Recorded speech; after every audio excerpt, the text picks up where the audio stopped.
continuar entonces con el argumento teleológico,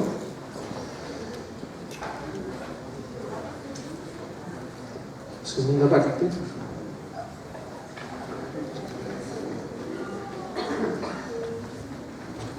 Ok.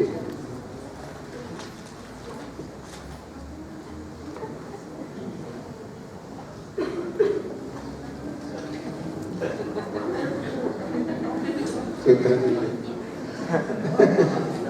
Bien, vamos a avanzar a la próxima diapositiva. Ok. Esta es la segunda parte del argumento teológico. Recuerden que el argumento teológico es un argumento de diseño. Lo que busca es mostrar la existencia de eventos u objetos que manifiesten las características del diseño, y de ahí inferir la existencia del diseñador, un Dios creador. Ahora, hablamos del ajuste preciso para las condiciones necesarias para que exista la vida y la vida inteligente en el universo. Hablamos de eso. Sin embargo, aunque estas condiciones tuvieron que estar presentes en el comienzo de la historia del universo y eran absolutamente necesarios que tanto las constantes como las cantidades fundamentales de la física cayeran en los valores o en los números que cayeron y no en otros, todavía esas constantes, que son las condiciones iniciales para que exista la vida, no son suficientes para explicar la existencia de la vida. Son necesarias. Si esas constantes hubiesen caído, no hubiesen caído los valores abrumadoramente precisos en que cayeron, y arbitrariamente precisos también, no existiría la vida. Pero cayeron, y entonces existe la vida. Ahora, eso requiere una explicación que vimos que ni el azar, ni ninguna ley conocida de la física de la naturaleza es capaz de explicar. Por lo tanto, la mejor explicación posible, recuerda que en ciencia existe lo que se llama la inferencia hacia la mejor explicación. Normalmente cuando tratamos con eventos del pasado, que no son reproducibles en el laboratorio, vía experimentos, requerimos, ¿no es cierto?, utilizar este método explicativo, un método de inferencia que se llama la inferencia hacia la mejor explicación. La inferencia hacia la mejor explicación no dice que las otras explicaciones no sean plausibles o no sean posibles, lógicamente. Lo son, pero son más malas, explican menos, tienen menos capacidad explicativa que la mejor. Y en ciencia siempre se prefiere la mejor explicación, la que explica mejor todos los datos presentes sobre la mesa. Y en ese sentido, la hipótesis del diseñador tiene mayor fuerza explicativa que la hipótesis del azar o de la necesidad. No que las otras teóricamente no pudieran llegar a explicarlo, podrían, pero lo hacen de manera mucho más débil, mucho más mala de lo que hace la hipótesis del diseñador. Y cualquier pensador racional tiene que, obviamente, preferir la hipótesis que tiene mayor poder explicativo. De eso se trata la ciencia. Entonces, aquí tenemos que la mejor explicación, no es la única, pero es la mejor, porque explica mejor, es la hipótesis de la existencia de un diseñador. Sin embargo, repito, el ajuste fino del universo no es suficiente para explicar la existencia de la vida. Es necesario. Si no estuviese presente, no habría vida. Pero si estuviese presente y fallasen otros requisitos adicionales, todavía no tendríamos vida. Vamos a seguir a una segunda etapa. Son 3 etapas. Para que exista la vida es un salto de 3 etapas. Vamos a ir a la segunda etapa, que nos van a mostrar otras condiciones absolutamente necesarias para la existencia de la vida, pero que todavía no son suficientes, pero es una etapa posterior. Esto para hacer cara, o sea, estamos levantando el precio de la vida. Estamos diciendo que la vida no es barata, no se compra fácil en el universo, sino que realmente es muy cara, es tan cara, que parece que solo Dios tiene los recursos necesarios para comprarla y hacerla posible. Entonces, de eso se trata lo que vamos a ver ahora. Segunda parte, entonces, el ajuste fino de las condiciones que hacen posible la vida. Este es el argumento. El ajuste fino de las condiciones que hacen posible la vida en la Tierra se debe a la necesidad física, el azar o el diseño. Siempre son estas 3 opciones. En otras palabras, para que exista la vida se requiere un planeta como la Tierra. La Tierra no es un planeta común, ni cualquiera en el universo. Como vamos a ver, es realmente un planeta excepcional, único quizás, privilegiado. Y se requiere un planeta como el nuestro, no cualquier clase de planeta, sino un planeta exactamente, como vamos a ver, exactamente como el nuestro, para que exista la vida. O sea, se requiere un hábitat, un lugar donde la vida pueda existir, que sea exactamente como nuestro planeta. Recuerdan que en el principio de mediocridad de Copérnico se dice que planetas como el nuestro deberían haber millones en el universo. pero vamos a ver que en realidad no hay millones, probablemente no hay ni siquiera uno más semejante a la Tierra. Y todo en base a las evidencias que los científicos han ido descubriendo a lo largo de los años. Hay una ciencia, una rama de la biología que se llama astrobiología, que precisamente se dedica de manera rigurosa, científica, a estudiar cuáles son las condiciones que hacen posible la existencia de la vida en un determinado planeta. Entonces, el ajuste fino de estas condiciones que hacen posible la vida en nuestro planeta, esa es la segunda parte del argumento que tenemos que, por supuesto, defender, no se debe ni a la necesidad física ni al azar, o sea, no puede ser explicado por mero azar o necesidad física. Y por lo tanto, el ajuste fino del planeta Tierra se debe al diseño. Esa sería la conclusión si las dos primeras premisas resultan verdaderas, o por lo menos más verdaderas o más probables que las premisas opuestas. Entonces, el planeta Tierra es la cuna de la vida inteligente. No conocemos vida inteligente aparte del planeta Tierra, a pesar de todo lo que digan los escritores y los autores de ciencia ficción. No tenemos evidencia de que exista vida inteligente, vida biológica inteligente. Puede haber vida espiritual inteligente, y la hay, de hecho, que no creemos que hay, los ángeles, pero vida biológica inteligente no existe aparte del planeta Tierra. Esa es la única evidencia que tenemos hasta el momento. Y el planeta Tierra entonces es la cuna de la vida inteligente. Para que haya surgido y se sustente, no solo para que llegara a existir la vida, sino que se sustente en el tiempo, es necesario que se ajusten ciertas condiciones de forma muy específica y limitante. Es decir, si no están presentes estas condiciones en el planeta, la vida no solo no puede surgir, sino que no puede continuar en el tiempo. Porque una cosa es que la vida surgiera, vamos a suponer que surgió, pero ¿cómo podría continuar a lo largo de todos los años que ha continuado existiendo sobre la Tierra? Para eso requieren otras condiciones, y eso es lo que vamos a estudiar ahora. En primer lugar, vamos a hablar de nuestra galaxia. Por el año 1900, por la década del 20, del 30, se descubrió la existencia de que no solo existía nuestra galaxia, sino que existían millones de galaxias en el universo. Por supuesto que eso levantó la imaginación de los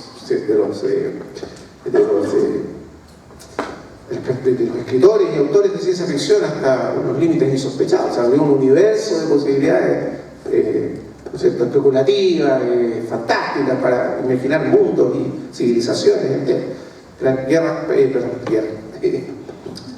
Películas como la originalmente llamada en español La Guerra de las Galaxias, que en realidad se llama Star Wars, que es Guerra Estelar o de las Estrellas, se basan básicamente en esa idea, ¿no es cierto?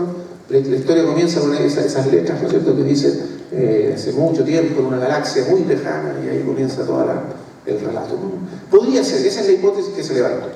En la década del 80, un famoso científico, cosmólogo llamado Carl Sagan, creó una serie que tuvo mucho impacto a nivel mundial que se llamaba Cosmos, y en una parte de la serie, de una forma bien retórica, este señor Carl Sagan, ¿no es cierto?, apunta hacia el espacio a un cúmulo globular, que es una agrupación de estrellas, un cúmulo es una agrupación enorme de millones de estrellas que se juntan en una parte de la galaxia, y dice, apunta hacia allá de manera bien así histriónica, y dice, en ese punto del universo deben haber millones de ojos que nos miran y nos escuchan. Y todo el mundo quedó, pero para adentro, es una cosa impresionante lo que está diciendo este señor, y lo dice una eminencia, ¿no es cierto?, de la ciencia. Bueno, vamos a ver que en realidad la probabilidad de que existan ojos mirándonos desde ese cúmulo globular que él apuntó, de acuerdo a lo que se ha descubierto después, es igual a 0. No hay nadie mirando desde aquí, y los científicos lo saben por razones muy precisas. Entonces vamos a ver, en primer lugar, es cierto que en el universo hay millones de galaxias, pero lo que vamos a ver es que no todas las galaxias son capaces de permitir la vida, y mucho menos la vida inteligente. En realidad, son pocas las galaxias del universo que tienen esas capacidades, que tienen las condiciones necesarias para la existencia de la vida. Vamos a ver, nosotros vivimos en una galaxia que los científicos, no los científicos, de mucho antes se llamó la Vía Láctea, que ustedes me imagino saben lo que significa, ¿verdad? La Vía Láctea, en latín, camino de leche. Porque cuando los antiguos miraban el cielo, cuando usted mira el cielo una noche estrellada, ¿Qué ve usted? Ve un camino blanco de estrellas que recorre el cielo, que cruza el cielo. Y por eso lo llamaron el camino blanco, el camino de leche. Entonces, esta galaxia tiene algunas características, nuestra galaxia, que la hacen única, o casi única, en el universo. Primero, es un tipo de galaxia espiral barrada. ¿Usted ve? No, volvamos a para que vean la forma de la galaxia. Es una espiral.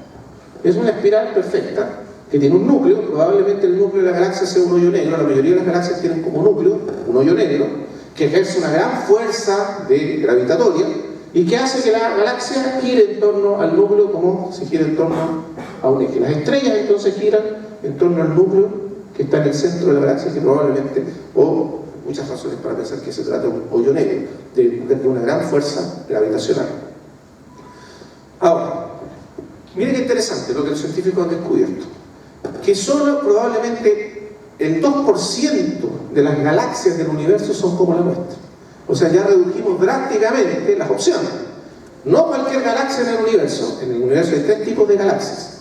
Las galaxias en espiral, como la nuestra, las galaxias irregulares, que no tienen ninguna forma, y las galaxias elípticas, que tienen la forma de un huevo. Entonces son los tres tipos de galaxias que existen en el universo. La gran mayoría de las galaxias, por ejemplo, cuando Carl Sagan apuntaba a su universo, decía allá. Bueno, ese allá eran todas galaxias que no son como la nuestra, es decir, galaxias que no tienen las características de la nuestra. Observe qué hace diferente a nuestra galaxia. En primer lugar, solo el 2% de las galaxias tienen la cantidad de metalicidad. ¿Qué significa eso? Que poseen la cantidad de metales pesados que son fundamentales para la existencia de la vida. Avancemos. Para la formación de planetas terrestres y la formación de la vida. Los astrofísicos llaman metales a todos los elementos más pesados que el helio. Los dos elementos más livianos, los elementos que primero se formaron en la historia del universo, son el hidrógeno y el helio. El hidrógeno es peso atómico 1 y el helio es peso atómico 4, son los más livianos. Y el helio y el hidrógeno son los elementos que formaron las estrellas. Se forman las estrellas. Todo elemento que tiene un peso atómico mayor que el helio, o sea, más arriba de 4, para los científicos es un metal. Aunque no sea metal para nosotros, digamos metal al hierro y esas cosas, pero para ellos es un metal. Por ejemplo, observen eso, estamos hablando de la vida, ¿no es cierto? Las condiciones para la vida. La bacteria Escherichia coli necesita 17 elementos, además del hidrógeno, 16 metales para existir.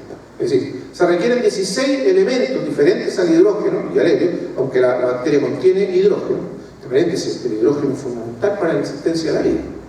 ¿Por qué? Porque es uno de los elementos constitutivos del agua, ¿no es cierto? Y el agua es elemental para la vida. Por lo tanto, todos los seres vivos contienen hidrógeno, están hechos de agua. Entonces, o la mayoría. Entonces, tenemos hidrógeno y 16 metales. Piensen con atención. La mayoría de las galaxias del universo no contienen 16 metales. Son de baja metalicidad. No hay metales suficientes en la mayoría de las galaxias para formar ni siquiera una bacteria fundamental, una célula fundamental. No la hay. Y el cuerpo humano, ahora hablamos de la vida inteligente, la vida biológica inteligente. El cuerpo humano requiere 27 elementos, además del hidrógeno. O sea, lo mismo que esa bacteria más 10 metales adicionales. Por lo tanto, usted recuerda, se requieren muchísimos metales para la formación de la vida. Y uno de los metales más importantes, quizás el más de todos, el más importante, es el carbono. Sin carbono no hay vida. El tema es que el carbono solo se forma en algunos tipos de estrellas muy específicas que existen en algunos tipos de galaxias muy específicas. En realidad, en el 2% de las galaxias del universo. ¿Cómo es la historia del origen de los metales? En la primera etapa del universo, las nubes originales de hidrógeno y helio, que son los dos elementos fundamentales que crearon al principio, debido a la expansión del universo, a la constante expansión del universo, se aglomeraron para formar galaxias. Y en esas galaxias se formaron las primeras estrellas. Las primeras estrellas eran estrellas que estaban hechas de hidrógeno y de helio. Eran extremadamente masivas. Masivas significa que eran extremadamente brillantes y poderosas. Y esas galaxias, esas estrellas, son como verdaderos hornos donde se cocinan los elementos fundamentales de las galaxias. A medida que van fusionándose en el interior, en fusión nuclear, van generando otros elementos de manera crítica, son tasas súper críticas. Y algunas de esas estrellas generaron otros elementos. Y al explotar, las estrellas explotan, liberan esos elementos pesados, más pesados, hacia el universo. Y luego la misma fuerza gravitacional y la constante gravitatoria los vuelve a juntar y forman nuevas galaxias con más estrellas, con más metales. Son etapas. Y luego ese proceso se vuelve a repetir hasta que surgen galaxias como la nuestra, que tienen la suficiente cantidad de metales para que se formen planetas como el nuestro. Y entonces ese es un proceso de ese tipo. Entonces, la mayoría de las galaxias que están en el universo son galaxias que están en una etapa anterior, es decir, galaxias que no tienen suficientes metales. Muy bien. Entonces, ya estamos reduciendo, ¿no es cierto?, el campo de posibilidades al 2% de las galaxias del universo. Pero eso no es todo. Observen con atención. Todavía no es suficiente que haya una galaxia con la suficiente cantidad de metal. Las galaxias en espiral del tipo nuestro, tienen algunas características. Y para que exista vida, un planeta tiene que estar ubicado en un lugar muy preciso de esa galaxia. No puede estar ubicado en cualquier parte de la galaxia. Entonces tampoco es cierto que cuando uno mira los millones y miles de estrellas de la galaxia, todas ellas pudieran contener sistemas planetarios con vida. No. La mayoría de esas estrellas son simplemente estériles o inclusive peligrosísimas para la existencia de la vida. Solo algunos puntos de la galaxia hacen posible la existencia de planetas con vida. Vamos a ver. Primero, el sistema solar está dentro de lo que los astrobiólogos llaman la zona galáctica habitable. Entonces, quiere decir que no cualquier zona de la galaxia es habitable, sino que solo algunas zonas muy restringidas de la galaxia son habitables. Déjenme explicar. Por ejemplo, el núcleo de la galaxia, o el centro de la galaxia, está constituido por un hoyo negro.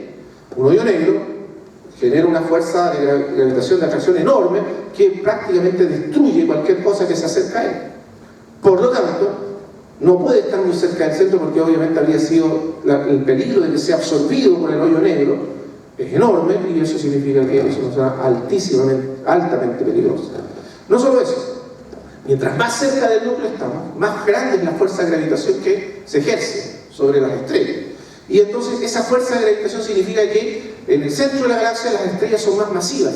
O sea, recuerda que la fuerza de gravitación es lo que hace que se junten los elementos para formar estrellas.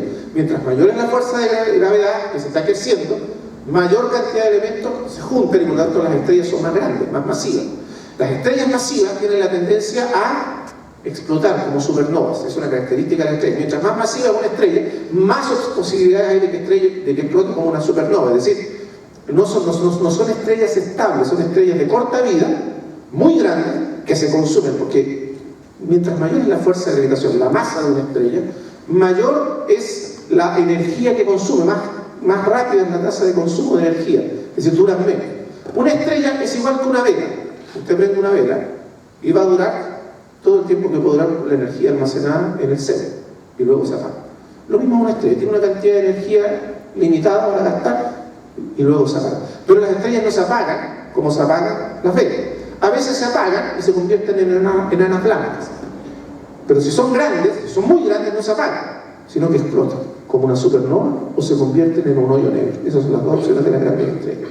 Entonces usted puede imaginar que el centro de la galaxia, donde hay estrellas enormes, masivas, debido a la fuerza de gravedad que existe allí, entonces es un sitio sumamente peligroso porque usted está rodeado de vecinos que explotan o bien que se convierten en hoyos negros. No sé qué será mejor para uno tener de vecino, pero los dos vecinos son igualmente malos.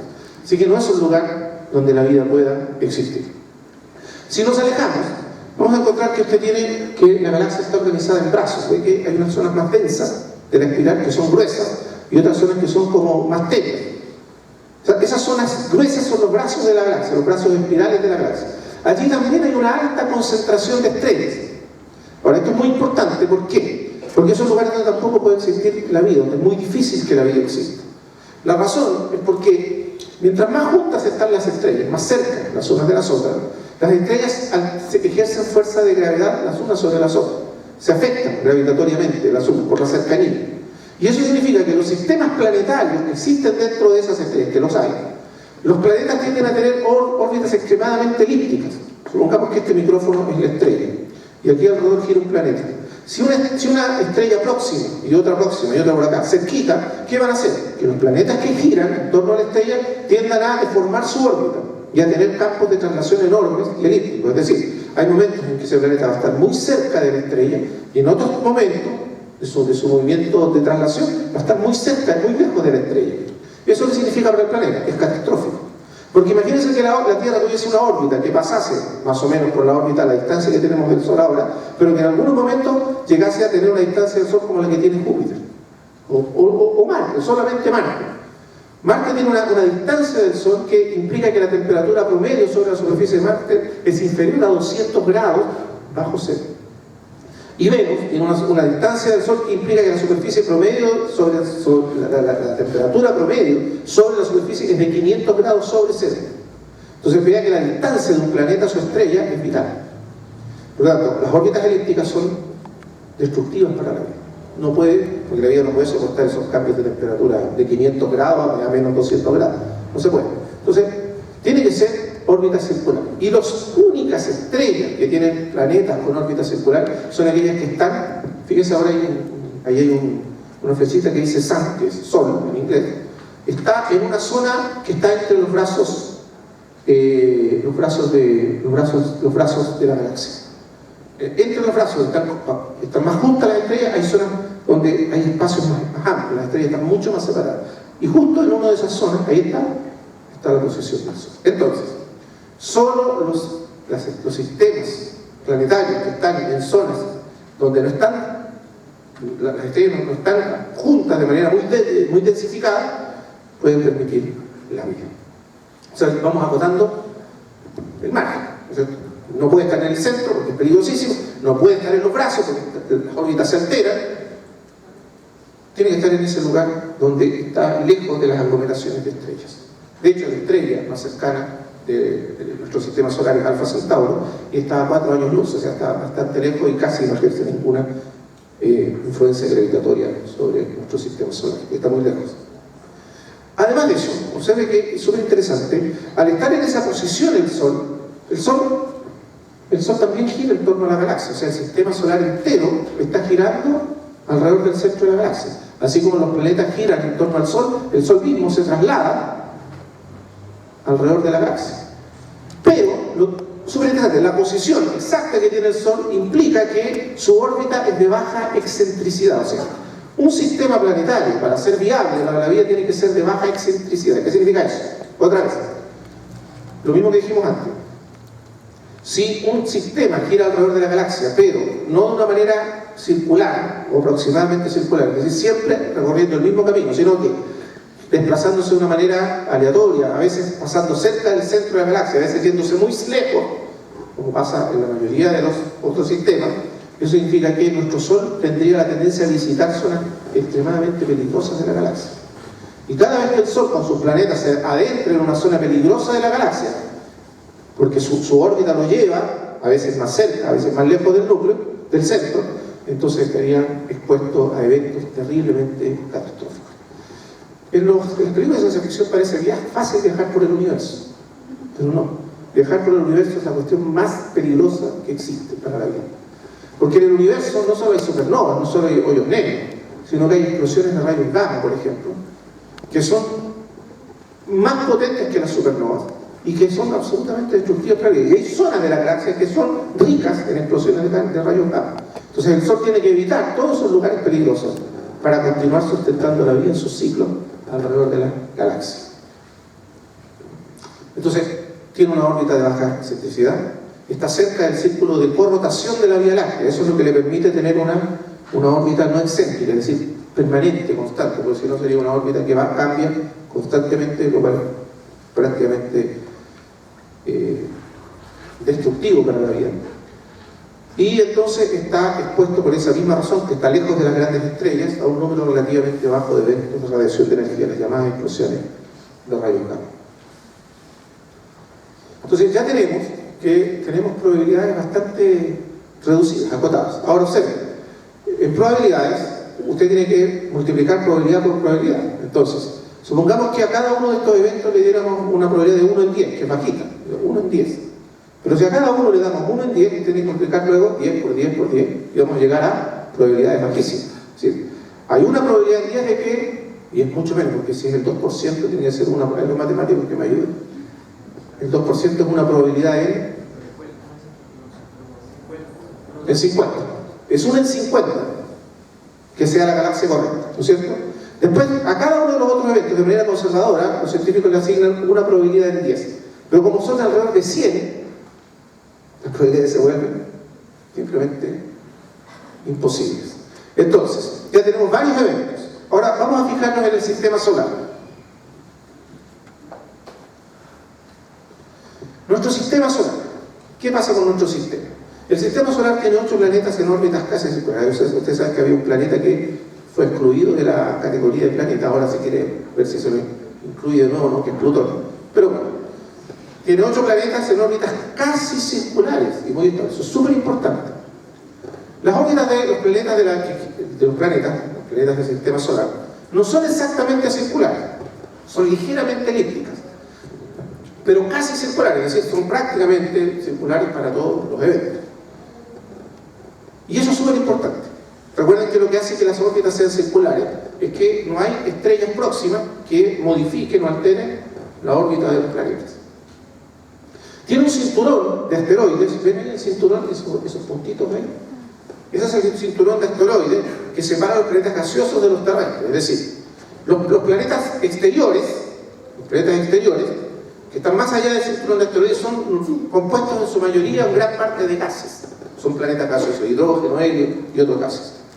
Los planetas interiores, que ahí está Júpiter, ¿no es cierto?, Saturno, Urano y Neptuno, los planetas gaseosos, son los más grandes. Los planetas interiores, que están más adentro del cinturón de asteroides, son terrestres, o sea, están formados de muchos metales pesados, que son Marte, la Tierra, Venus y Mercurio. Son los planetas interiores que llamamos planetas terrestres, o sea, donde predominan los metales pesados y no los gases, más pesados que los gases. Planetas como Júpiter, Saturno y Venus, esto es interesante, aquí viene lo importante de esto, protegen a la Tierra de los grandes asteroides y cometas de periodo largo. Es decir, la Tierra está protegida por escudos gravitatorios. Eso es muy importante para la existencia de la vida.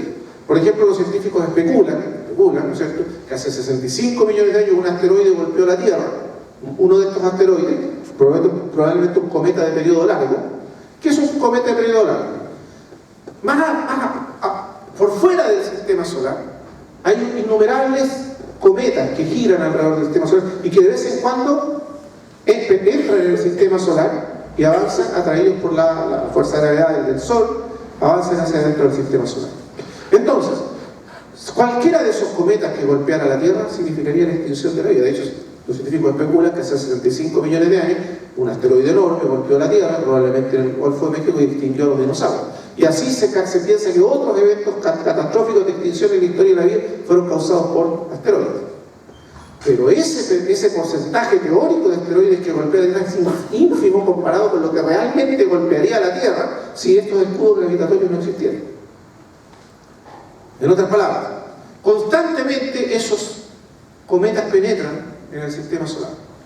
Pero Júpiter, Saturno, en menor grado, pero también Urano y Neptuno, son planetas masivos que ejercen una fuerza de gravitación tan grande que prácticamente desvían todos los planetas y atraen a los cometas antes de que lleguen a la Tierra.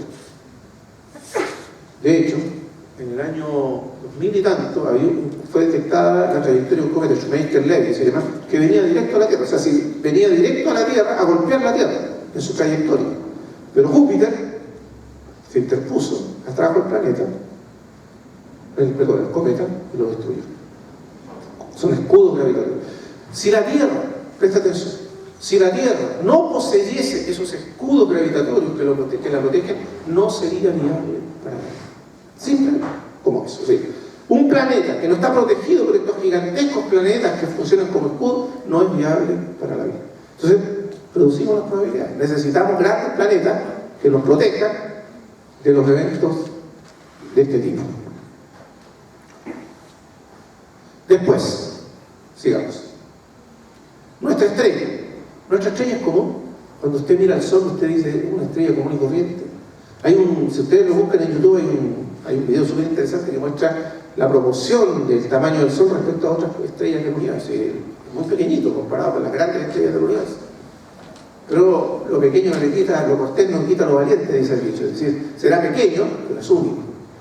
Es el único tipo de estrella capaz de sostener la vida en el universo.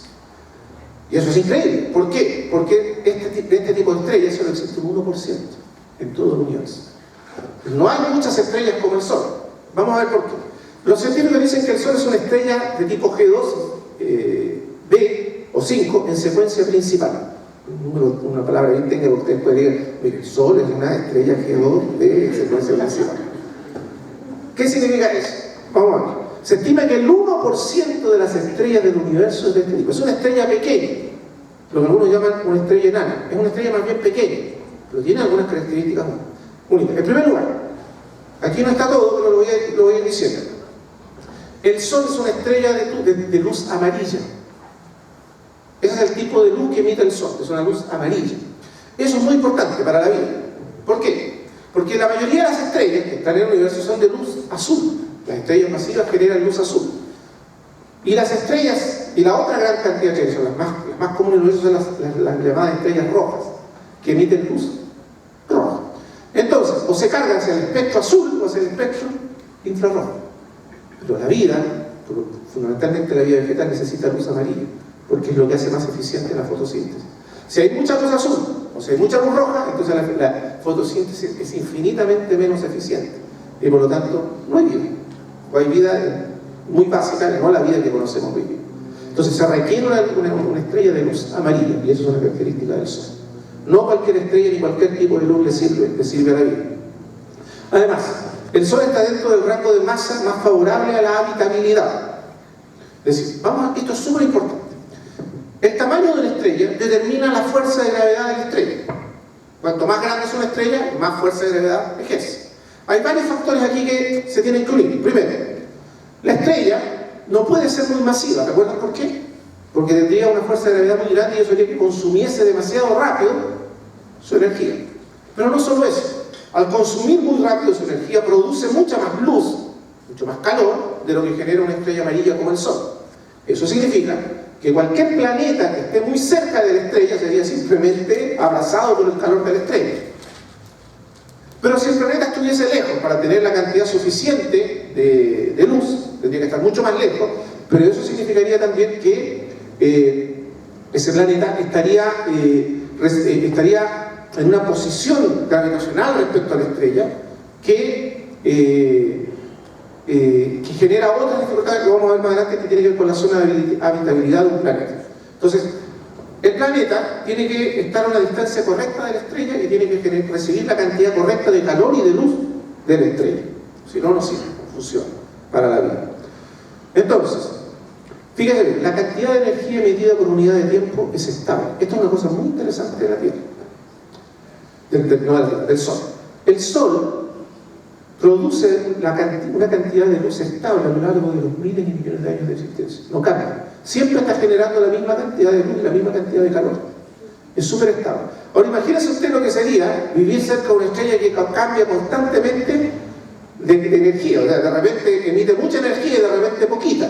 Sería destructivo, catastrófico para la vida, porque los picos de temperatura serían insoportables para la vida. Y la mayoría de las estrellas son así. Por ejemplo, no sé si ustedes leyeron en los diarios hace poco, salió en la tele también, que se había descubierto un nuevo sistema planetario y que era probable que existiera vida y todos estaban contentos con el asunto, pero apenas yo escuché la descripción del planeta me di cuenta que no era posible que sostuviera la vida, porque es un planeta cuyo Sol es una estrella roja. Pero quiero explicarle cuál es el problema de las estrellas rojas, que son el 80% de las estrellas del universo. Las estrellas rojas, los científicos las llaman también estrellas de llamarada. Usted sabe que el Sol cada cierto tiempo emite lo que se llaman las llamaradas solares. Lo ve en la corola del Sol, no sé si hay que achicar un poquito. Hay como una corola donde hay unas llamas que salen del Sol. Eso se llaman llamaradas solares. Ahora, dado que el Sol es constante en su emisión de luz y energía, cuando hay una llamarada solar, uno prácticamente no percibe ningún aumento de calor o temperatura o luminosidad de parte del Sol, por sus características. Pero las estrellas de llamarada los llaman también los científicos estrellas de pulsación. ¿Qué pasa? Cuando se observan las estrellas rojas en el universo, cada cierto tiempo se encienden y brillan mucho más de lo normal y después se apagan de nuevo. Por eso las llaman de llamarada. En otras palabras, cuando una estrella roja emite una llamarada solar, esa llamarada aumenta al doble o al cuádruple la luminosidad y el calor que emite la estrella. Imagínense lo que eso sería para la vida. Si el Sol cada cierto tiempo emitiera el doble o el triple o el cuádruple de la luz y el calor que emite. Estaríamos muertos, porque no se puede sostener aumentos de temperatura de ese tipo. Se llaman por eso estrellas de llamarada. Y las estrellas rojas son todas estrellas de llamarada. Entonces, no son aceptables para la vida, porque emiten, varían mucho en la luminosidad que emiten. Y además de eso, y súper importante, que son estrellas solitarias. Es decir, no hay otras estrellas cerca de ella que puedan alterar la órbita o ejercer presión gravitacional sobre los planetas que giran alrededor de ella. No sé si ustedes vieron en esas películas como Star Wars, de repente aparecen estrellas binarias, ¿no es cierto?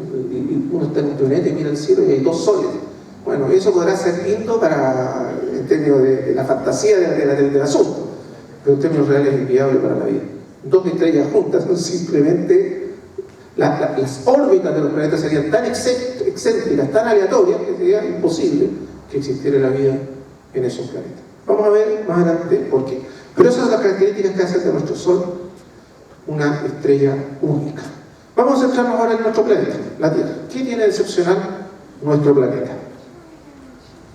En primer lugar, la Tierra está en lo que los científicos llaman la zona circunestelar habitable. Esto quiere decir lo siguiente, que está suficientemente cerca del borde interno de la zona circunestelar habitable para permitir una alta concentración de oxígeno y una baja concentración de dióxido de carbono en su atmósfera, y para permitir que el agua permanezca en estado líquido. Ustedes observen ahí, si se alcanza a ver, no sé si se puede agrandar un poquito. Ahí. Ok. Ustedes pueden observar, hay una franja verde. Esa franja verde define lo que los científicos llaman la zona circunestelar habitable. Quiere decir que en esa pequeña franja de distancia alrededor del Sol, solo en esa pequeña franja es posible la existencia de la vida. Cualquier planeta que esté más allá o más acá de esa zona, simplemente es un planeta que no es viable para la vida. Entonces usted puede observar que Venus está demasiado cerca, o sea, está fuera de la zona, demasiado cerca del Sol. Y Marte está simplemente demasiado lejos del Sol, está fuera de la zona. Y esa zona, aquí visualmente parece bastante ancha, pero en realidad es de un 5%, o sea, un 5% más cerca, o un 5% más lejos, la Tierra ya no sería capaz de ser un planeta que sostenga la vida. Es súper estrecha la franja para que un planeta contenga vida.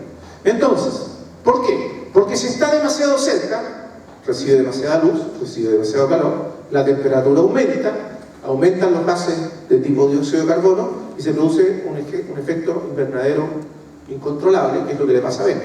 La superficie de Venus está cubierta por una densa capa de dióxido de carbono. Eso significa que la temperatura interna del planeta, de la superficie del planeta, supera los 550 grados centígrados debido a los efectos de los gases de tipo invernadero.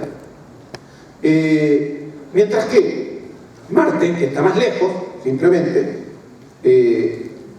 entonces el agua, dado el frío de Marte, el agua no puede permanecer en estado líquido, y si hay agua, la poquita que hay está congelada a 200 grados bajo cero, y ustedes saben que sin agua líquida, no sin agua líquida, en estado líquido, la vida es inviable, es imposible.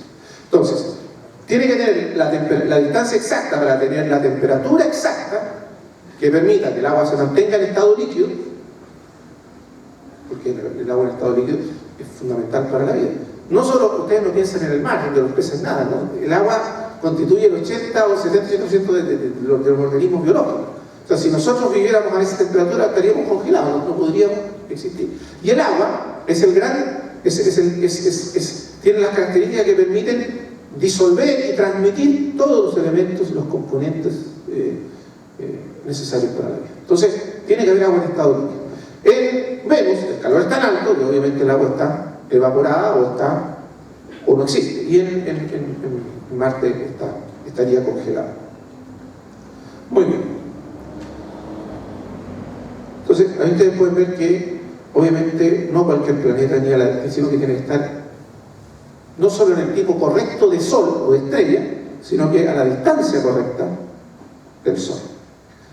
Ahora, vamos a ver algunas características de la Tierra. Esto todavía no es todo, se requiere más.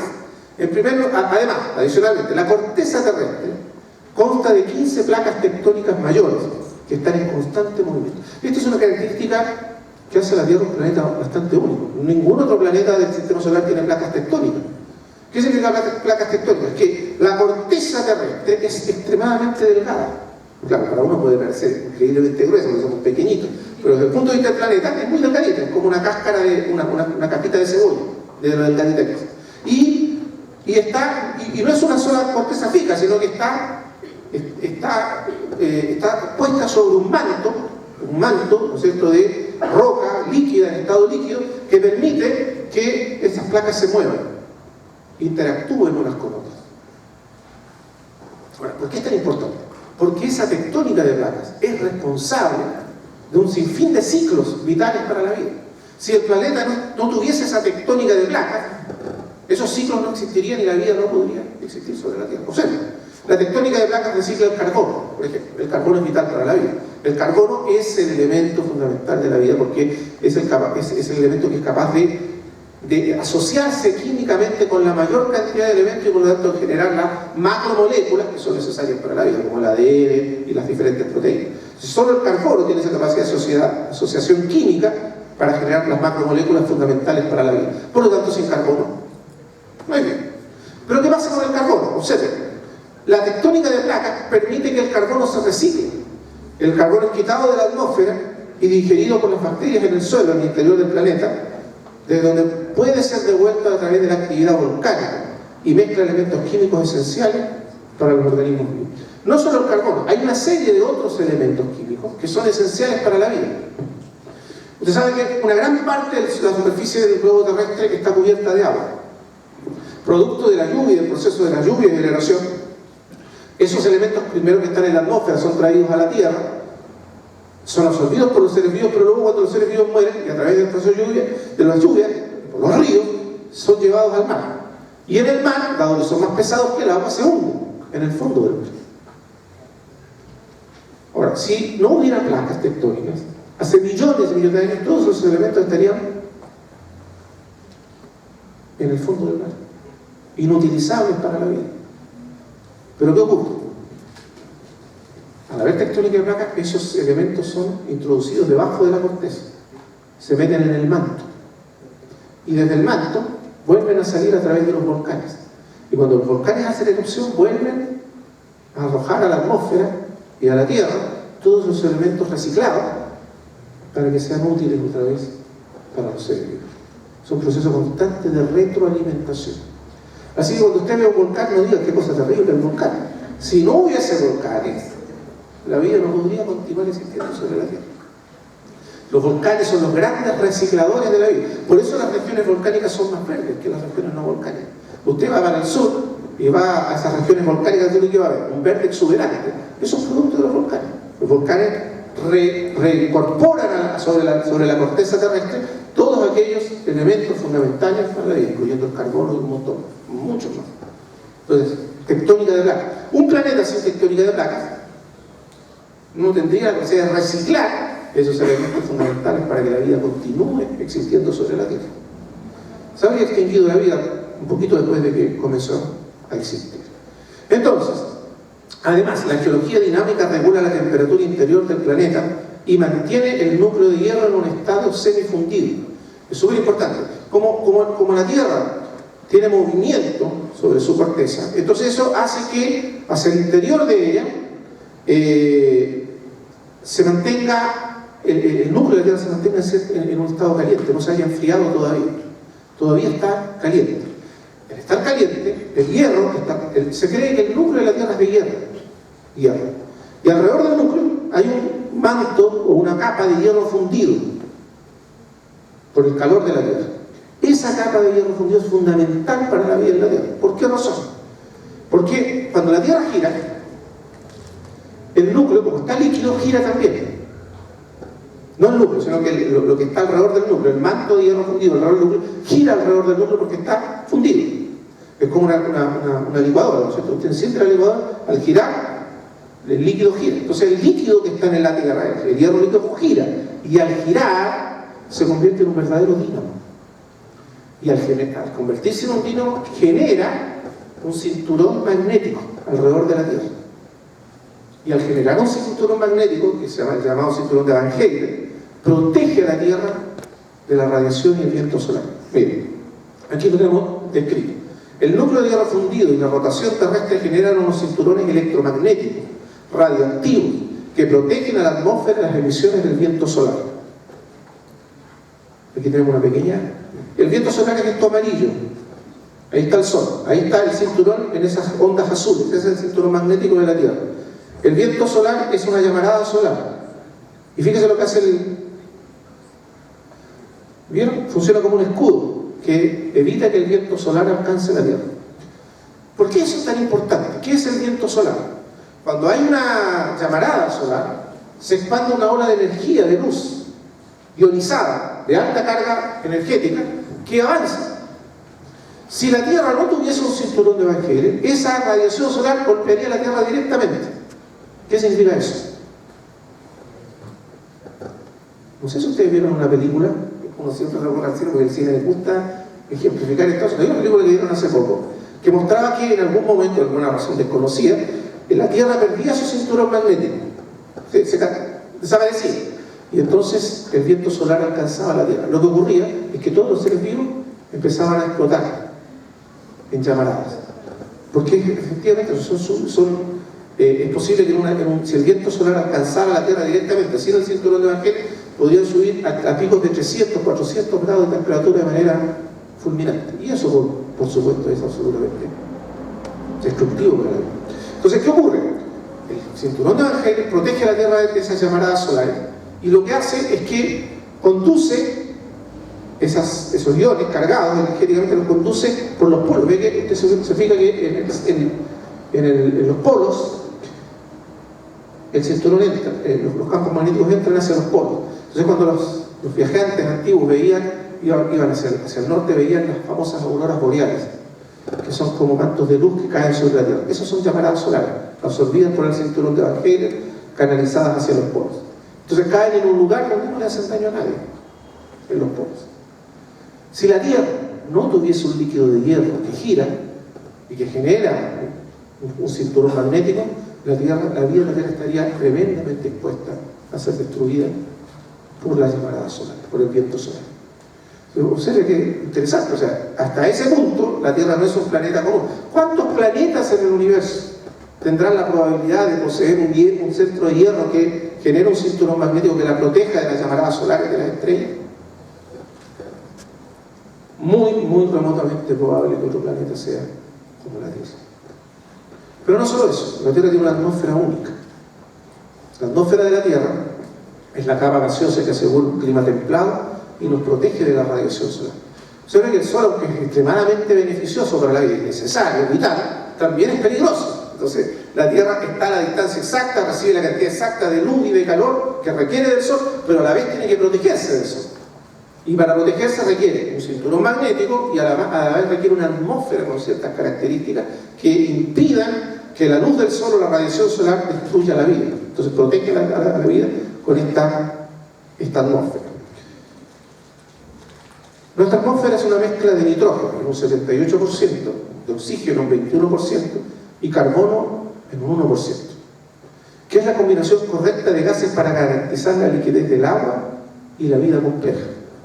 Recuerden que el carbono, por ejemplo, tiene una característica: mientras más carbono hay en la atmósfera, en forma de dióxido de carbono fundamentalmente, aumenta el llamado efecto invernadero, o sea, la capacidad de retener calor aumenta. Y eso es extremadamente peligroso para la Tierra. O sea, el 1% es la cantidad exacta. Después vamos a ver que la Tierra tiene otras características asombrosas. Todos los mecanismos de la Tierra están tan entrelazados que si uno altera uno, las consecuencias son catastróficas. Por eso está el tema del cambio climático. Un pequeño factor se altera aquí y todo se afecta. El albedo de la Tierra es la capacidad de la Tierra de rechazar o de brillar, o sea, rechazar la luz. El albedo es fundamental.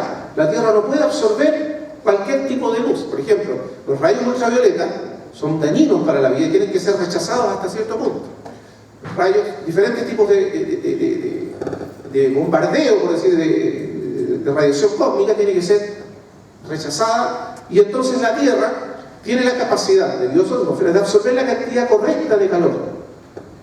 Si la atmósfera fuera diferente, Si variaran estas proporciones, no tendría la capacidad de absorber la cantidad correcta de calor. Ustedes pueden ver que si la temperatura de la Tierra aumenta 1 grado, las consecuencias son catastróficas. Si aumenta 2 grados, se aumenta 3. Ese es el tema del cambio climático, que está de moda hoy día. Entonces, este es un punto importante. Tiene que tener 78% de nitrógeno, 21% de oxígeno. El oxígeno en esa proporción es vital. ¿Por qué no puede ser más? Supongamos que la Tierra tuviese 22 o 23% de oxígeno. ¿Qué pasaría? El oxígeno es un gas de combustión rápido. Combustiona fácilmente. Entonces, si hubiese 22 o 23% de oxígeno, en las regiones que tienen superior, más de 30 grados promedio de temperatura, se produciría la combustión espontánea del oxígeno. Sobre 30 o quizás 35 grados, el oxígeno combustionaría espontáneamente. Entonces, ¿qué tendría? Una enorme cantidad de incendios todo el tiempo debido al oxígeno. No puede ser más de 21. Si fuera menor, no podrían existir organismos como nosotros, por los cerebros del tamaño nuestro, que requieren esa cantidad de oxígeno, y no menos, para existir. De hecho, los científicos especulan, miren qué interesante, que en el pasado, por ejemplo, cuando había dinosaurios en la Tierra, una de las razones, o la llamada megafauna, anterior a la existencia de los grandes animales que se han descubierto, eso era posible porque había más oxígeno. Aunque una pequeña fracción más de oxígeno permite la existencia de animales más grandes. Mientras menos oxígeno, más pequeños son los cerebros. Entonces los seres humanos, con los cerebros que tenemos, requerimos esa cantidad de oxígeno y no menos para existir. Y además esa atmósfera es la que garantiza la liquidez del agua por el tema de la temperatura. El agua tiene que permanecer líquida, en gran parte sobre la Tierra, para proveer un clima estable. El agua tiene unas características únicas. Una de ellas es que es capaz de absorber la temperatura y distribuirla de manera uniforme por el planeta. Y de eso es responsable el mar. Entonces, si el agua no está en estado líquido, obviamente no puede ejercer esa función. Además, estamos mencionando algunas cosas, alrededor de 200 factores, pero aquí estamos mencionando los más relevantes. La Luna. La Luna no solo existe y no solo es importante por los enamorados. La Luna tiene un papel fundamental para la preservación de la vida en la Tierra. Entre paréntesis, es un satélite único. Usted sabe que la Luna tiene un cuarto del tamaño de la Tierra. O sea, el cuarto de masa de un es un satélite enorme. Claro que uno puede decir que Júpiter tiene algunas lunas gigantes, más grandes que la Luna, pero en proporción al tamaño del planeta son minúsculos. La proporción de la relación, la proporción entre el tamaño de la Tierra y la Luna es único. La Luna tiene el cuarto de tamaño de la Tierra, por lo tanto ejerce una influencia interesante, importante, gravitacional sobre la Tierra, y que es fundamental para la preservación de la vida. O sea, la Luna es grande en relación al tamaño de la Tierra. Su atracción gravitacional, que es lo suficientemente poderosa debido a su tamaño, estabiliza el ángulo de nuestro eje en 23.5 grados. Miren la precisión de la estabilización. ¿Por qué tiene que ser así? Los planetas que no tienen lunas grandes tienen ejes que son excéntricos, es decir, que cambian constantemente. A veces así, a veces así, a veces así. Los ejes no están fijos, sino que se mueven constantemente. Eso hace imposible la existencia de un clima estable y de estaciones estables en ese planeta. La Tierra está inclinada más o menos en 23.5 grados, el eje de la Tierra. Y eso significa que al rotar y al trasladarse alrededor del Sol, recibe una cantidad proporcional de temperatura que permite la existencia de las 4 estaciones. Si la Tierra no estuviese inclinada, sino que estuviese recta, por ejemplo, ¿qué ocurriría? Recibiría muchísimo calor en el ecuador y mucho frío en los polos. Entonces está inclinada ligeramente en la proporción exacta para que la temperatura se distribuya de manera uniforme alrededor de toda la Tierra. Y eso es culpa, o más bien, es una bendición de ¿quién? ¿Quién nos da esa bendición? La Luna. La Luna fija, estabiliza el día. Si la Luna no existiera, no solo la Tierra no estaría así derecha, sino que estaría moviéndose constantemente. Imagínense lo catastrófico que sería eso para el clima en la Tierra. Tendríamos periodos de mucho calor y periodos de mucho frío constantemente. Y eso para la vida es inviable. La vida necesita estabilidad. Pero no solo eso, el ser humano necesita estabilidad. Los científicos saben que las civilizaciones humanas están asociadas a periodos de gran estabilidad climática. Mientras más estable es el clima, más posible se hace el florecimiento de la vida humana y la civilización humana. De manera que se requiere estabilidad climática, y eso es un efecto de la Luna directamente sobre la Tierra. ¿Cuál es la probabilidad de que un planeta tenga una luna que sea exactamente del tamaño de un cuarto de él? Eso se mueve. No conocemos ninguno en todo caso. Hasta ahora, de todos los planetas observados en el universo, nadie ha visto un planeta que tenga exactamente un satélite como una luna, que es el cuarto de tamaño que le permite estabilizar su eje de rotación en la inclinación exacta. Esto garantiza cambios estacionales suaves y templados. Además, la luna es responsable de algo más, junto con el sol, de la regulación de las mareas. Las mareas son vitales para la vida en la Tierra, porque el sol y la luna conjuntamente son que generan el movimiento de las mareas. Usted sabe que la atracción gravitacional del sol y la luna hace que el mar se mueva ligeramente de un lado a otro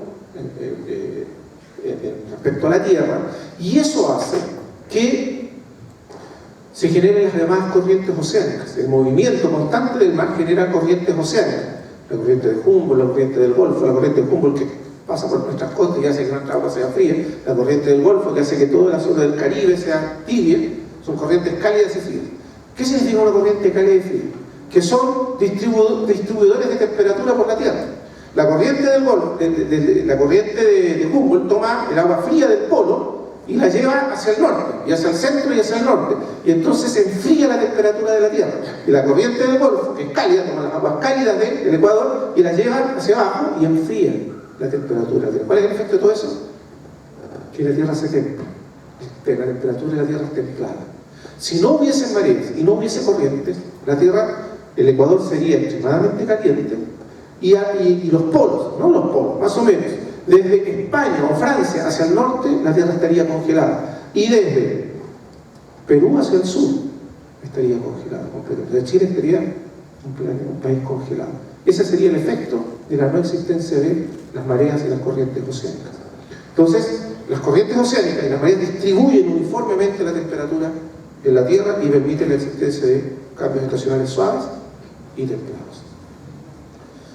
Y además de eso, distribuye recursos alimenticios. Ustedes saben que las corrientes marinas, ¿no es cierto?, levantan los nutrientes del fondo del mar y los traen hacia la superficie para que los seres vivos que viven allí se alimenten de ellos. Entonces también es un gran distribuidor de recursos alimenticios. Luego el agua líquida. Recuerden que para que un planeta posea agua líquida debe estar exactamente en la zona de habitabilidad del sistema solar. Pero no solo eso, debe poseer el tamaño exacto. Esto es otra cosa importante. En la Tierra no puede ser ni mucho más grande ni mucho más pequeña de lo que es. No puede variar. Creo que el rango de variación, el dato lo tendría que confirmar, pero me parece que se ha calculado en un 5%. No puede ser ni un 5% más grande ni un 5% más pequeña de lo que es. ¿Para qué? Para que exista agua sobre su superficie, en estado líquido. Si la fuerza de gravedad, si el tamaño de la Tierra es más grande, su fuerza de gravedad es mayor. Eso significa que genera un efecto sobre la congelación del agua. Si la fuerza de gravedad aumenta levemente sobre la Tierra, o sea, un planeta un poquito mayor, el agua se congelaría de manera inversa. No se congelaría de arriba hacia abajo, pero el agua se congela primero arriba y después se congela abajo. Pero el agua se congelaría al revés, se congelaría abajo y después hacia arriba. ¿Cuál sería el efecto de eso sobre la vida? Catastrófico. Porque si el agua de los mares se congelara desde abajo, luego nunca se volvería a disolver. Mientras que dado que se congela arriba, eso permite que cuando aumenta la temperatura se disuelva. Y eso ocurre todos los años en los polos. Y ocurre en las montañas, y ocurre en todos los lugares donde hay agua. Entonces, es vital que tenga ese tamaño. Pero si fuera más pequeña, ¿qué le ocurriría? No tendría la fuerza de gravedad suficiente para retener su atmósfera, lo que le pasó a Marte. Marte, que es ligeramente más pequeño, no tiene capacidad de fuerza de gravedad suficiente para retener la atmósfera, y entonces los gases más livianos, como el nitrógeno y otros, escaparon y los perdió. Entonces, y sí, recuerden que para que la Tierra el agua se mantenga en estado líquido, tiene que tener una atmósfera capaz de retener el calor en la proporción exacta para que el agua no se evapore o no se congele. Entonces, se requiere el tamaño exacto.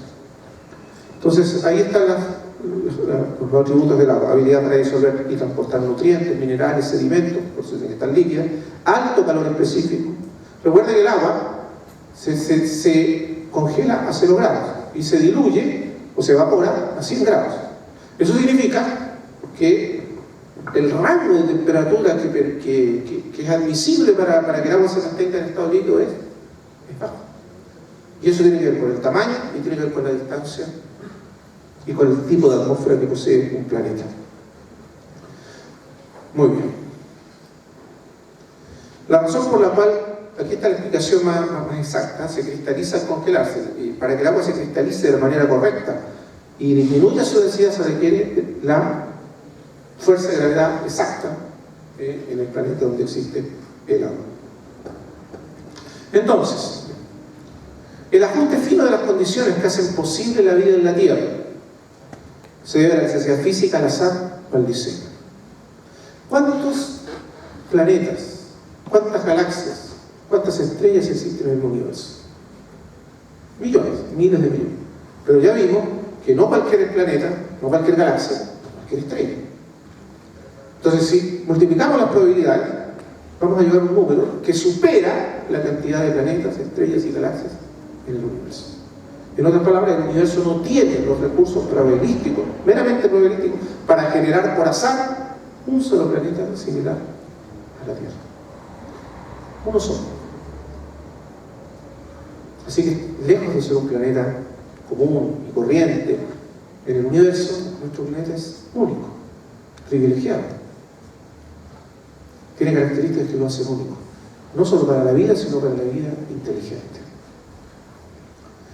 Entonces no se puede explicar por mero azar. Se podrá explicar por necesidad física, es decir, por alguna ley de la química o de la física. No. ¿Qué ley podría explicar que la Tierra tenga el tamaño que tiene o que tenga la atmósfera que tiene? Hasta ahora no se tiene ninguna ley que siquiera ayude a explicar que la Tierra y el sistema solar y el Sol y todos estos factores coincidan al mismo tiempo y en el mismo lugar para dar existencia a nuestro planeta. De manera que el ajuste fino de las condiciones para la existencia de la vida en la Tierra no se debe a la necesidad física ni al azar. No se puede explicar, ni por necesidad física ni por azar. Recuerden que para inferir diseño tenemos que inferir la especificación, es decir, que hay un patrón independiente. ¿Y cuál es el patrón independiente que detectamos aquí? El mismo que detectamos cuando hablamos del ajuste fino del universo. La vida. La vida es lo que explica, es el patrón independiente. Estas condiciones tienen que estar ajustadas en este grado y en esta precisión por una sola razón. ¿Cuál? Que exista la vida y que sea sustentable a través del tiempo. Y por lo tanto, la mejor explicación posible para estos factores y estas características del planeta Tierra es que debió haber sido diseñado, ajustado con esa precisión para que exista la vida. Muy bien, terminamos esta segunda parte. Quisiera cerrar diciendo esto. Esto no significa que porque el planeta Tierra tenga todas estas condiciones y factores necesarios para la vida no vaya a surgir sobre el planeta Tierra. Son necesarios, pero no suficientes. Todavía eso no explica la presencia de la vida sobre la Tierra. Pero si estas condiciones no estuvieran, no habría vida sobre la Tierra. Muy bien. Vamos a parar entonces y vamos a... ¿Estará listo el almuerzo? ¿Llegó? No ha llegado. Lo están preparando. Vamos a dejar 10 minutos para preguntas y respuestas mientras preparan el almuerzo.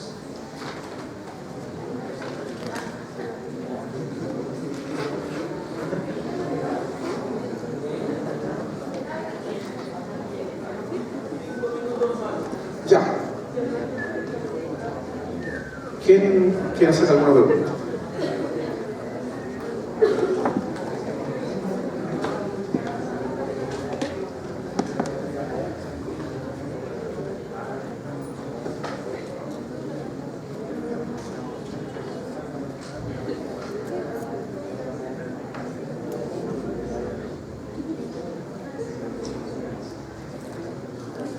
Es súper interesante que algunos científicos que han estudiado este tema han llegado a descubrir hasta 200 factores que son vitales para la existencia de la vida sobre la Tierra. Los grandes ciclos del carbono, el ciclo sin fin, el ciclo del agua, otros ciclos, hay un montón de ciclos que son absolutamente importantes para la existencia de la vida.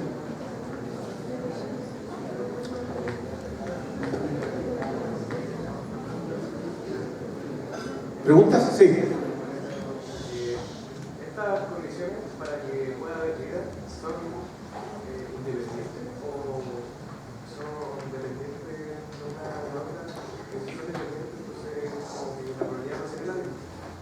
son independientes una de otra. Por ejemplo, el tamaño de la Tierra es absolutamente independiente de su distancia del Sol. No tiene ninguna relación que explique por qué o que relacione una cosa con la otra.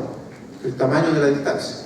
Ahora, el tamaño es fundamental, no solo por el tema del agua, no solo por el tema de la atmósfera, sino porque también el tamaño es responsable de la existencia de montañas y de continentes como existen sobre la Tierra. Si la Tierra fuera más grande, la fuerza de gravedad sería mayor. Eso significa que las montañas no podrían ser tan altas como son y los continentes serían mucho más bajos, con el resultado de que probablemente la Tierra estaría cubierta de agua. Ahora, un planeta cubierto de agua, sin continentes, de tierra seca, contra todo lo que parezca, es un planeta incapaz de sostener vida. Es incapaz. ¿Por qué razón? Porque los procesos químicos y físicos del agua, del planeta, hacen que el agua se vaya volviendo cada vez más salina. Y la manera en que el mar se libera de la sal que haría imposible la vida en la Tierra es arrojándola en las costas. Es decir, como hay continentes, el mar va arrojando la sal hacia las costas. Y eso permite que el agua del mar se mantenga con la salinidad exacta para permitir la vida. Si no hubiera continentes, si solo fuera agua, el mar se volvería salado, cada vez más salado, y llegaría al punto en que sería una solución tan salina que ninguna forma de vida podría existir. Como es, por ejemplo, el Mar Muerto, ahí en Israel, donde el agua es tan salada que no hay ninguna forma de vida. Se requieren continentes para que haya. Y eso depende de la fuerza de gravedad de la Tierra.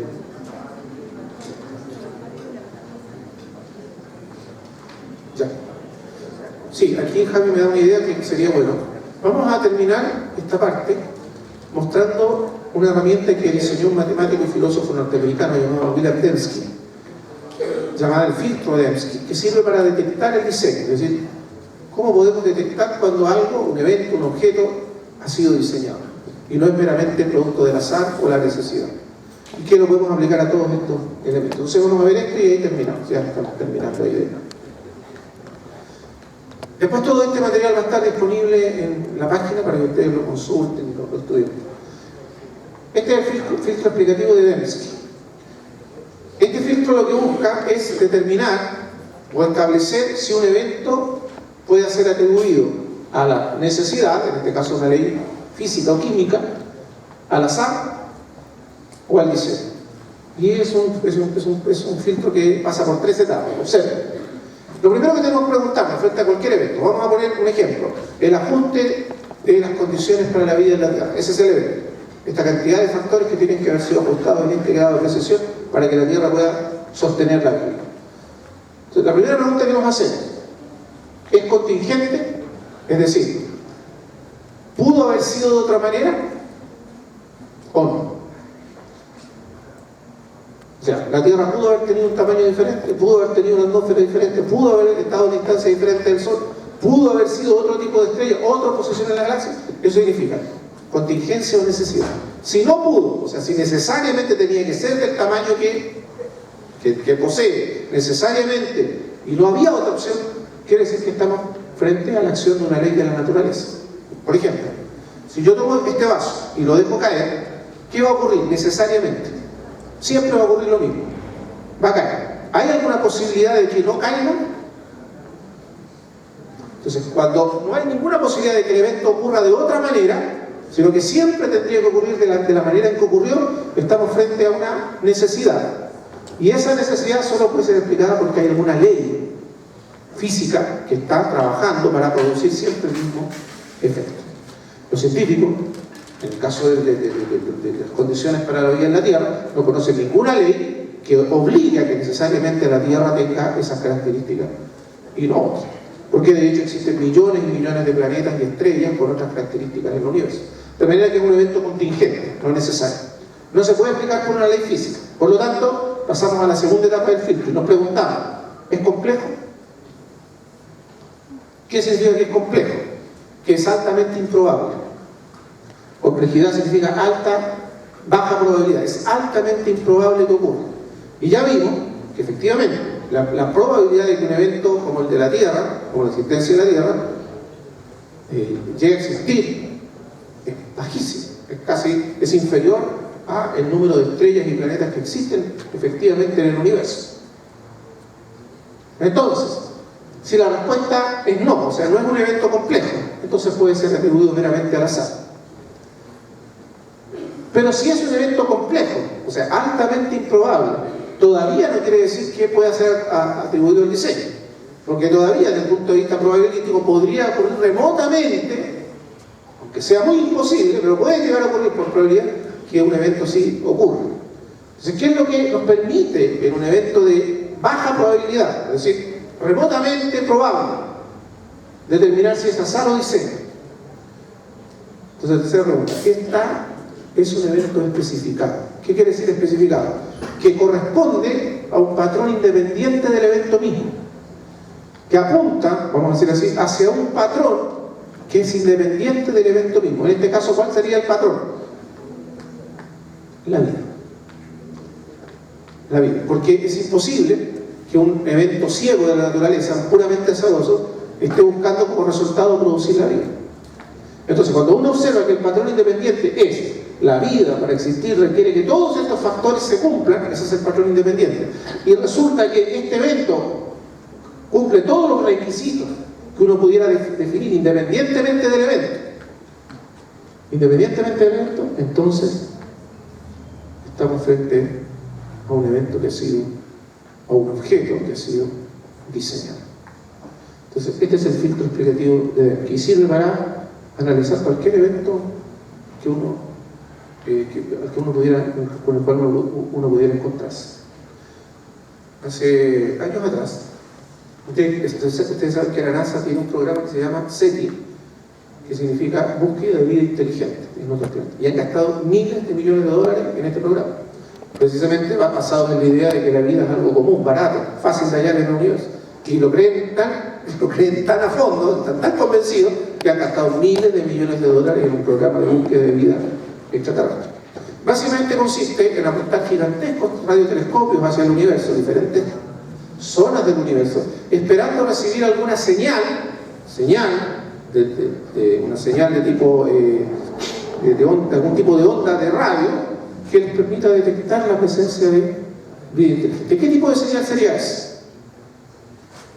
Hay una película famosa que se hizo, siempre se hacen películas sobre estas cosas, hay una película famosa que se hizo justamente de una investigadora del proyecto SETI buscando vida inteligente, y de repente el radiotelescopio capta una señal de sonido, y cuando la analizan descubren que esa señal sigue una secuencia, los números primos.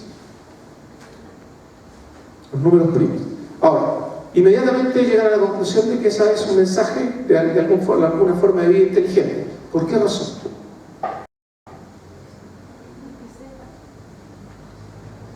Aplica el filtro de Dembski. ¿Cómo se llega? Los números primos, una señal codificada en números primos. ¿Puede ser atribuido a la necesidad? Es decir, ¿hay alguna ley de la física que produzca ese tipo de señal? Ninguna conocida. Por lo tanto, es contingente, no es necesaria. Puede ser de otra manera, pero tomó esa forma.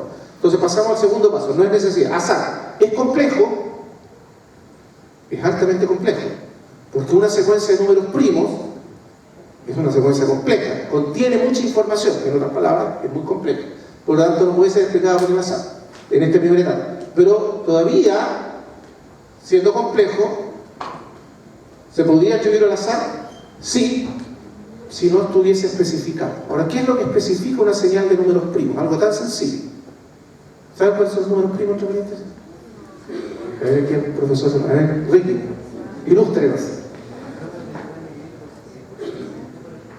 Números que se pueden dividir por sí mismos y por el 1. O sea, el 1, excepto sería el 3. La primera segunda, porque eran 8 o 4 números. 2, 3, 5. Esa parece que no tiene ningún sentido. Pero resulta que es extremadamente complejo, especificado. ¿Sí? Números que se pueden dividir por sí mismos y por 1. Súper complejo. Si uno recibe una señal del espacio con esas características, ¿qué dice? No, esto no es azar. Y esto tampoco es alguna ley de la física. ¿Qué es? Inteligencia. Está especificado. ¿Cuál es el patrón independiente? Que son números que corresponden a la definición de los números primos. Que es una definición dada por una inteligencia, especificada por una inteligencia. Esa es la manera en que regularmente los seres humanos detectamos y sí. Y eso es lo que hace el filtro de Dios. Muy bien. ¿Ahora sí está listo? Listo. Pasemos entonces. Los que no se han inscrito tienen que inscribirse para que les den su pulsera, porque sin pulsera no hay copia. Aquí está la mía, no hay copia.